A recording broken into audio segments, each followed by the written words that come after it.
तो hello friends, स्वागत है आपका हमारे अपने इस YouTube channel GK GS with fun पर।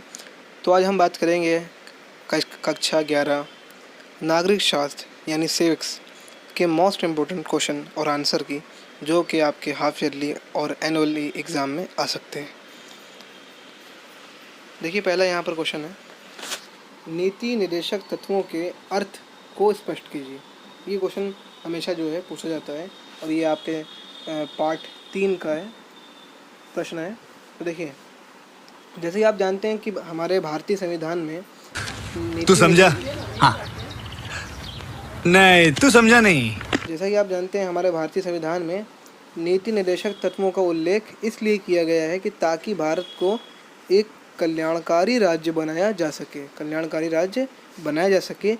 इन तत्वों के माध्यम से राज्य को सामाजिक, आर्थिक और राजनीतिक न्याय स्थापित करने की दिशा दी गई है। लेकिन इनका जो पर्पस होता है वो ऐसा समाज बनाना जिसमें नागरिकों के बीच कोई असमानता ना रहे, किसी प्रकार का जो भेदभाव ना रहे, बराबर रहे और सभी को समान अवसर मिले। ये सरकार को नीतियाँ बनाने में मार्गदर्शन प्रदान करते हैं ताकि जनता का जीवन स्तर जो है, लाइफस्टाइल जो है वो ऊंचा उठ सके और संविधान की मूल भावना न्याय, स्वतंत्रता, आज़ादी, समानता और बंधुत्व यानी भाईचारा साकार हो सके। तो पहला क्वेश्चन हमारा ये हो गया। दूसरे क्वेश्चन की हम बात करते हैं। तो देखिए, नीति निर्देशक तत्वों का अर्थ, महत्व तथा मूल अधिकारों से अंतर व संबंध 200 शब्दों में जो है आता है। देखिए, नीति निर्देशक तत्व, जिसको directive principle of state policy कहते हैं, भारतीय संविधान के भाग 4 में, एकदम याद रखिएगा, भाग 4 में अनुच्छेद 36 से 51 में वर्णित हैं। ये वे दिशा निर्देश हैं जिनका पालन राज्य को देश के शासन में करना चाहिए। इनका उद्देश्य ऐसे सामाजिक, आर्थिक और राजनीतिक ढांचा बनाना है जिसमें सबको न्याय, स्वतंत्रता और समान अवसर प्राप्त हो सके। ये तत्व आयरलैंड के संविधान से लिए गए हैं। ये बहुत इंपॉर्टेंट है। ये कहाँ से लिए गए हैं? आयरलैंड के संविधान से लिए गए हैं। इसमें आपका एमसीक्यू क्वेश्चन भी आता है। देखिए, इसका महत्व क्या है। नीति निर्देशक तत्व भारतीय संविधान की आत्मा माने जाते हैं क्योंकि ये राज्य को क्या करते हैं, कल्याणकारी, वेलफेयर स्टेट बनाने की प्रेरणा देते हैं। ये सरकार को ऐसी नीतियाँ बनाने के लिए प्रेरित करते हैं जिससे निर्धनता क्या, गरीबी, वह स्थिति जहाँ आदमी जो अपनी मूलभूत आवश्यकताओं को पूरी करने में क्या है, असमर्थ है, वह स्थिति निर्धनता कहलाती है। असमानता आप समझ ही रहे हैं, ठीक है। अशिक्षा और बेरोजगारी समाप्त हो सके। इनसे समाज में समानता, सामाजिक न्याय और मानवता के आदर्शों को क्या मिलता है, बल मिलता है। और ये मूल अधिकार और नीति निर्देशक तत्वों में अंतर है कुछ। देखिए, आप जानते हैं कि मूल अधिकार के लिए हम जो न्यायालय जा सकते हैं, ठीक है, लेकिन नीति निर्देशक तत्व क्या है, गैर न्यायिक है, नॉन जस्टिसेबल है। इसके लिए हम जो है किसी जो है न्यायालय या अदालत में जा नहीं सकते हैं और ना ही जो है अदालत में ये लागू नहीं करा जा सकता, ठीक है। इसके लिए हम अदालत नहीं जा सकते हैं और जो हमारे मौलिक अधिकार हैं उनके जो है अगर उल्लंघन हो तो उसके लिए हम न्यायालय जा सकते हैं, न्यायालय की शरण ले सकते हैं।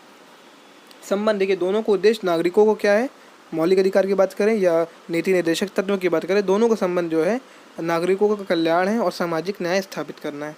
मूल अधिकार व्यक्ति की आज़ादी की रक्षा करते हैं, जबकि नीति निर्देशक तत्व क्या करते हैं, उस आज़ादी को सार्थक बनाते हैं। अतः दोनों संविधान के क्या हैं, पूरक हैं और विरोधी नहीं है। ये दोनों क्या है, विरोधी नहीं है, पूरक है। अब देखिए, वयस्क मताधिकार का अर्थ और महत्व, लोकतंत्र में मतदान की आवश्यकता, ये बहुत ही इंपॉर्टेंट क्वेश्चन है। अब देखिए, अर्थ क्या है, वयस्क मताधिकार का अर्थ है कि हर नागरिक जो वयस्क है, 18 साल के ऊपर है, वयस्क नागरिक, चाहे वो किसी भी जाति, धर्म, लिंग, वर्ग या संपत्ति का हो, उसे चुनाव में मतदान करने का समान अधिकार प्राप्त जनता की अदालत से सबको क्या पहले अधिकार है, समान अधिकार प्राप्त है। जब किसी भी वर्ग, जाति, लिंग से हो, उसको समान अधिकार प्राप्त है वोटिंग करने का, मतदान देने का। भारत में ये अधिकार 18 वर्ष या उससे अधिक आयु के सभी नागरिकों को दिया गया है। पहले जो आयु थी वो कितनी थी, पहले मतदान की आयु थी 21 वर्ष। कितनी थी, 21 वर्ष। 66वें संविधानिक संशोधन के बाद जो है इसको 18 वर्ष कर दी गई। कितनी कर दी गई, 18 वर्ष कर दी गई। और एक और क्वेश्चन बनता है कि भारत में महिलाओं को वोट देने का अधिकार कब मिला। तो भारत में महिलाओं को वोट देने का अधिकार कब मिला, 1919 में भारत में महिलाओं को वोट देने का अधिकार मिला, ठीक है। और हाल ही में किस देश ने महिलाओं को वोट देने का अधिकार दिया है, तो आपको बता दें, हाल ही में 2011 2011 में सऊदी अरब ने महिलाओं को मताधिकार दिया है। ठीक है, तो ये बहुत इंपॉर्टेंट क्वेश्चन है जो आपके क्लास 11 के एग्जामिनेशन में आ सकते हैं। ठीक है, अब हम आगे बढ़ते हैं। अब देखिए इसका महत्व क्या है। महत्व इसका देखिए बहुत है। ठीक है, बात हम करते हैं। देखिए वयस्क मताधिकार लोकतंत्र की क्या है, नींव है, या नागरिकों को शासन में भागीदारी का अवसर प्रदान करते हैं और जनता की इच्छा को सरकार के निर्माण में निर्णायक बनाते हैं। इससे हर व्यक्ति को समान राजनीतिक अधिकार मिलते हैं, जिससे सामाजिक समानता और राष्ट्रीय एकता को क्या मिलता है, बल मिलता है। तो वयस्क मताधिकार हमारे लिए जो है बहुत ज़रूरी है और ये नागरिकों में जिम्मेदारी, जागरूकता और राष्ट्र निर्माण की भावना पैदा करते हैं। लोकतंत्र में मतदान की आवश्यकता क्या है। देखिए मतदान लोकतंत्र की क्या है, आत्मा। अगर मतदान हटा दिया जाए तो वो लोकतंत्र कहाँ कहलाएगा, कि नहीं, वो तो फिर तानाशाह शासन हो जाएगा, जैसे डिक्टेटरशिप कहते हैं। जैसे इसके माध्यम से जनता अपनी पसंद की सरकार चुनती है, अपने पसंद के जो है प्रतिनिधि चुनती है, अप्रत्यक्ष रूप से शासन में भाग लेती है। यदि नागरिक मतदान नहीं करेंगे तो लोकतंत्र क्या हो जाएगा, कमज़ोर हो जाएगा और शासन कुछ लोगों के हाथों में सिमट जाएगा। इसलिए मतदान प्रत्येक नागरिक का अधिकार और क्या है, कर्तव्य दोनों है। ठीक है, तो बाकी वीडियो के लिए सेकंड पार्ट आप देखिएगा। अभी ये पहले पार्ट में इतना ही।